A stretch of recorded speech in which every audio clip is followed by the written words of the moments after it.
Hello friends, நம்ம வாயில வச்ச உடனே நல்லா வலிக்கிட்டு போகிற அளவுக்கு ஒரு டேஸ்ட்டான ரொம்பவே ஹெல்த்தியான பாசிப்பருப்பு வச்சு அசோகா அல்வா எப்படி செய்யலான்னு சொல்லிட்டு பார்க்கலாம்.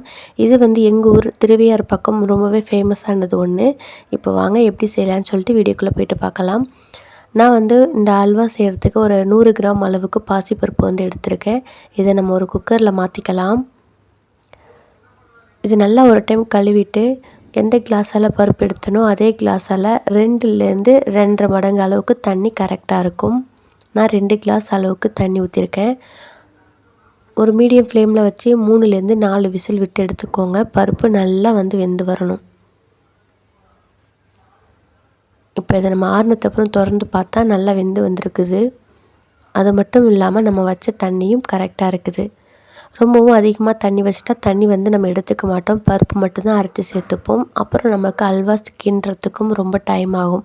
ஸோ நான் கரெக்டான அளவில் தண்ணி வச்சுருக்கேன். இப்போ கொஞ்சம் நேரம் ஆறுனதுக்கு அப்புறம் நம்ம ஒரு மிக்ஸி ஜாரில் மாற்றி இன்னும் கொஞ்சம் பேஸ்ட்டாக அரைச்சி எடுத்துக்கலாம்.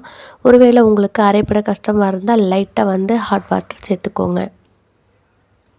இப்போ அடுத்ததாக ஒரு வானல் வச்சுட்டு ஒரு 50 ml அளவுக்கு ஃபஸ்ட்டு கொஞ்சம் நெய் சேர்த்துக்கிறேன்.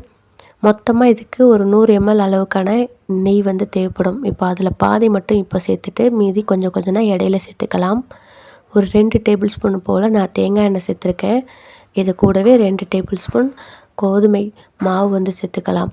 கோதுமை மாவு சேர்த்து செய்யும் பொழுது அல்வாவுடைய டெக்ஸ்சர் ரொம்பவே சூப்பராக இருக்கும். அந்த வள வளன்னு இந்த ஷைனிங்காக இருக்கும் பார்க்கும் பொழுது, சாப்பிடும் பொழுதும் சரி. இதுக்கு பதிலாக நம்ம மைதா மாவு கூட சேர்த்துக்கலாம். இப்போ ஆல்ரெடி நம்ம அரைச்சி வச்சுருந்த பாசிப்பருப்பு பேஸ்ட் அதையும் ஒன்றா சேர்த்துக்கலாம். இது சேர்த்த உடனே ரொம்ப நேரம் ஆகாது. ஒரு 2-3 நிமிஷத்துலலாம் நம்ம சேர்த்த எண்ணெய், நெய் எல்லாத்தையும் உறிஞ்சிட்டு நல்லா இந்த அளவுக்கு கெட்டியாயிடும். இது அப்படியே சிம்மில் வச்சுட்டு ஒரு 2-3 நிமிஷம் லைட்டாக கிண்டி கொடுத்தீங்க அப்படின்னா நல்ல ஒரு பளபளப்பான டெக்ஸ்டர் நமக்கு கிடைக்கும். தேவைப்பட்டால் கொஞ்சம் நெய் சேர்த்துக்கலாம். நான் மீதி இருக்கிற ஒரு 50 ml நெய்யை ஒரு 2 டைமாக அப்பப்போ சேர்த்துப்பேன். நமக்கு அல்வா செய்யும் பொழுது கொஞ்சம் எண்ணெயோ நெய்யோ கொஞ்சம் அதிகமாக இருந்தால் தான் நமக்கு கொஞ்சம் ரொம்ப நாள் வரைக்கும் கெட்டு போகாமல் இருக்கும். இப்போ பாருங்கள், நான் இடையில ஒரு 2 டேபிள் ஸ்பூன் அளவுக்கு நெய் போட்டு கிண்டினதுக்கப்புறம் இதோடைய டெக்ஸ்சர் நல்லா இந்த அளவுக்கு மாறி இருக்குது. இது நம்ம ஆல்ரெடி வேக வச்சு தான் பருப்பை சேர்த்துருக்கோம். ஸோ ரொம்ப நேரம் வேக வேண்டிய அவசியம் கிடையாது. நல்ல சட்டியில் ஒட்டாமல் இந்த அளவுக்கு சுருண்டு வந்ததுக்கப்புறம் நம்ம இது கூட சர்க்கரை, அப்புறம் தேவைப்பட்டால் நம்ம அந்த அல்வா கலர் கிடைக்கிறதுக்காக வேண்டி கலர் பொடி 2யும் சேர்க்க போகிறோம். உங்களுடைய விருப்பம் தான். நீங்கள் கலர் பொடி சேர்க்க விருப்பம் இல்லை அப்படின்னா நார்மலாக இந்த கலர்லேயே கூட நம்ம வச்சுக்கலாம். பாருங்கள், எனக்கு நல்லா பளபளன்னு டெக்ஸ்சர் நல்லா மாறிடுச்சு. இப்போ இது கூட ஒரு 2 பிஞ்ச் அளவுக்கு நான் ஆரஞ்சு கலர் பவுடர் கொஞ்சம் தண்ணி கலந்து ஊற்றிருக்கேன். 1 கிளாஸ் பருப்புக்கு 2 கிளாஸ் அளவுக்கு சர்க்கரை சேர்த்துருக்கேன். இப்போ இது எல்லாத்தையும் சேர்த்து நல்லா மிக்ஸ் பண்ணி கொடுக்கலாம். சர்க்கரை சேர்த்த உடனேயும் கொஞ்சம் நமக்கு தண்ணி விட்ட மாதிரி கொஞ்சம் கொலப்பாக வேக ஆரம்பிக்கும். அது கொஞ்சம் நேரத்தில் சரியாயிடும்.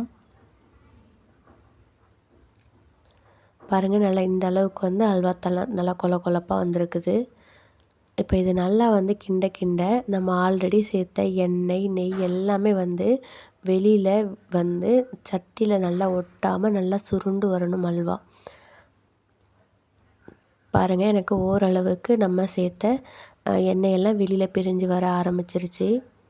சட்டிலையும் ஒட்டாமல் நல்லா அல்வா சுருண்டு வருது. இந்த அளவுக்கு நம்ம வேக வச்சு எடுக்கும் பொழுது தான் நமக்கு அல்வா சாப்பிடும் பொழுது நல்ல ஒரு வாசனையாகவும் வாயில் வச்சோடனே நல்லா கரையிற அளவுக்கு சுவையாகவும் இருக்கும்.